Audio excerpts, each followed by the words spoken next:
Professor Jorge Augusto, explicador virtual, aula de História. Nossa próxima videoaula 19, ainda falamos sobre Roma e no assunto aqui já República Romana.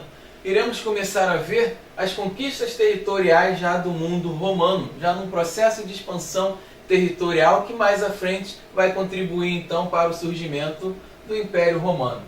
Vamos ver que conquistas foram essas. Primeira fase, controle de toda a Península Itálica. Então, Roma ela já tem total domínio sobre ali a sua região central, sobre a Península Itálica, sobre a Bota. A segunda fase, guerra contra Cartago e as guerras púnicas, novamente contribuindo para uma expansão territorial de Roma. Domínio sobre Cartago, uma ex-colônia fenícia, asseguraria controle do Mediterrâneo. Então, conquistar a região de Cartago também seria para Roma uma grande importância econômica, já que ele teria o controle sobre o mar Mediterrâneo. Possibilidade, então, também de expansão comercial para os romanos. É a primeira etapa, então, desse domínio sobre Cartago. Submissão de Cartago ao pagamento de tributos. Conquista-se a região e impõe-se à região, então, o pagamento de impostos. Seguindo a segunda etapa, claro, nós vamos ter uma reação de Cartago. Eles irão invadir Roma e posterior retomada romana até a reconquista de territórios e assinatura de rendição de Cartago. Os cartaginenses não deixam, então, isso de bobeira. Eles vão novamente querer invadir Roma para tentar restabelecer o seu território tomado pelos romanos. E na terceira etapa, submissão completa e destruição da cidade de Cartago. Na terceira etapa, os romanos tomam a cidade de Cartago na África para si. Os romanos conseguem então um entreposto comercial em um outro continente. Deixam agora de ter domínio somente na Europa e agora já dominam regiões na África. Quais serão as consequências dessa expansão romana? Vamos ver aqui. Primeiro, a principal, a ampliação da riqueza. Conquistar outros territórios é também ampliar a sua riqueza, já que será possível com isso obter novos mercados consumidores e também novos locais para se obter a matéria-prima. Mudança nos hábitos materiais. Profissionalização do exército. Por quê? A partir do momento em que se conquista um território, há uma necessidade de se conquistar novos territórios. Uma vida urbana. Roma agora ela vai passar a ter características urbanas, deixando de lado apenas a sua vida rural.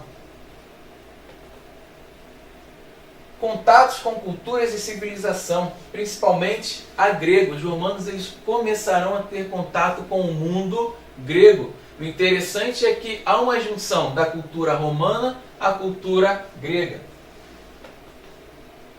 Expansão do latifúndio. Nós vamos ter grandes extensões de terras. Isso vai aumentar a produção agrícola também. Expansão do escravismo.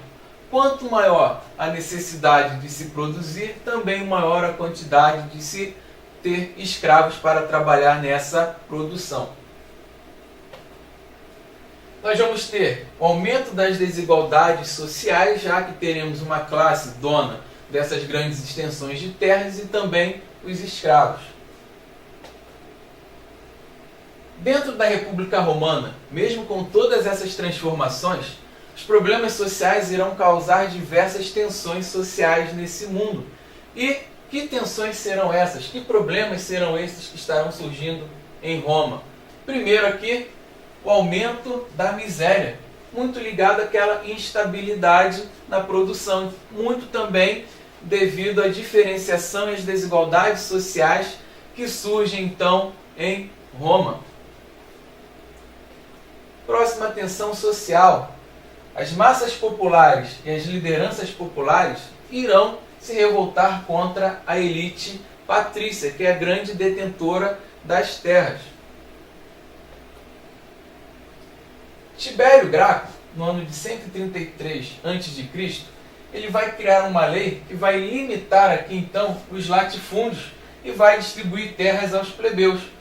Como ele era um plebeu, está dando então benefícios aos plebeus, o fim de Tibério vai ser triste, ele vai ser assassinado pelas lideranças patrícias e também por alguns senadores. Então todo aquele que tentava reformar, dando benefícios aos plebeus, ele poderia sofrer esse fim de ser condenado aqui ao assassinato.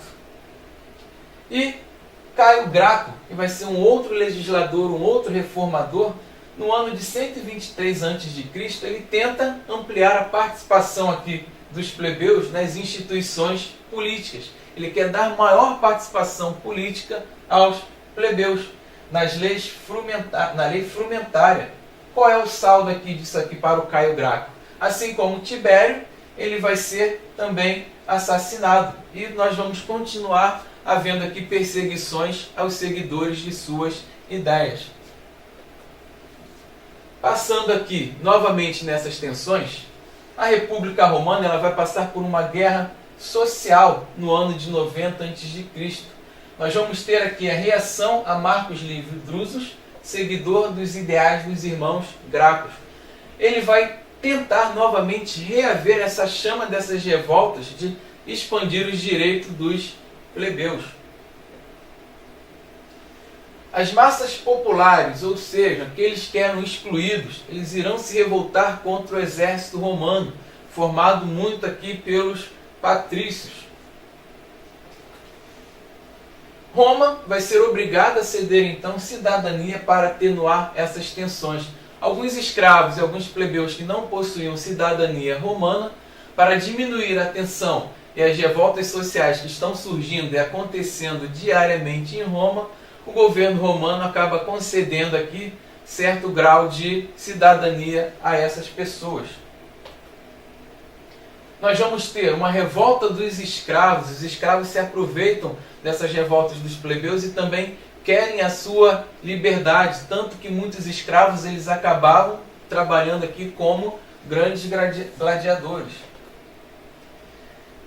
136 a 132 a.C., nós vamos ter a formação de um movimento organizado que chegou a dominar as cidades e posteriormente sufocado pelo exército. Então, os escravos eles conseguiram de uma certa forma também dominar as cidades. A outra mudança aqui dentro desses conflitos sociais em Roma é que vai acontecer entre 73 e 71 a.C. a revolta de Espartaco, ou seja, uma revolta de escravos. Causou transtornos que abalaram a ordem institucional romana. Transtorno por quê? O escravo ele era a base econômica do mundo romano. Acabando diminuindo a quantidade de escravos, consequentemente a produção romana também iria diminuir e o acúmulo de riquezas pelo mundo romano, pela República, também iria ter uma queda. Seguindo aqui, as tensões sociais então, elas irão causar constantemente desordem pública, porque além dos plebeus agora se revoltando, teremos também os escravos. Crise de poder no Senado e nas instituições da magistratura. Os senadores e os outros magistrados, eles não sabiam como iriam conseguir diminuir essas tensões. Mesmo concedendo benefícios para os plebeus na questão da cidadania, eles ainda continuavam fazendo agitações sociais, buscando aí melhorias dentro da sua condição social. Teremos os militares buscando uma ascensão política. Os militares não queriam apenas somente ficar defendendo Roma, mas também queriam ter participação política. Mário, prestígio obtido por vitórias externas, empregado para o domínio do poder em Roma. Esse militar ele vai começar também a incentivar os militares a buscarem uma maior participação política. Ele vai instituir o soldo para os legionários, ou seja, os soldados do exército romano passarão a ter um salário, passarão a ter benefício aqui, passarão a receber um valor por isso. irá aumentar a popularidade dos militares, já que eles defendem Roma. Então, essa questão de defender Roma, ele consegue reverter essa defesa para uma popularidade militar. Teremos aqui ele sendo eleito cônsul legalmente 6 vezes consecutiva. Ele era eleito cônsul, porém não poderia exercer de forma normal o seu cargo, porque ele era eleito de forma ilegal, ele não tinha legitimidade para exercer a função. Ele vai ser um herdeiro político de César, que vai ser mais à frente um grande imperador romano. Vai aparecer Sila, herói em vitória sobre aliados revoltados. Rival de Mário, manteve-se legalmente como ditador vitalício de 82 a 79 a.C. Percebam que na questão política, Roma também está passando por grandes tensões políticas, já que nós temos pessoas sendo eleitas aqui de forma ilegal para o cargo. Dando prosseguimento aqui, a ascensão de Júlio César. O Júlio César, então, ele era um general, herdeiro aqui de uma tradicional família romana. Vai ampliar os territórios romanos, onde ele vai tomar toda a Gália e toda a Bretanha. Com isso, ele aumenta o seu prestígio diante da população, já que ele consegue aumentar o território romano. Teremos aqui uma estratégia no exílio, invadir Roma, onde ele vai se tornar um ditador vitalício em 46 a.C. Ele usa uma estratégia política de ir para o exílio, e nesse retorno para Roma ele praticamente se diz aqui o grande governante de Roma até morrer. Ele é um grande ditador. Ele vai fazer algumas reformas no Estado romano, ampliando a cidadania para os povos dominados. Ele vai distribuir terras e também aumentar aqui a quantidade de grandes obras públicas. Ele começa a fazer Roma de um grande império. É o primeiro passo para que Roma seja aí um império.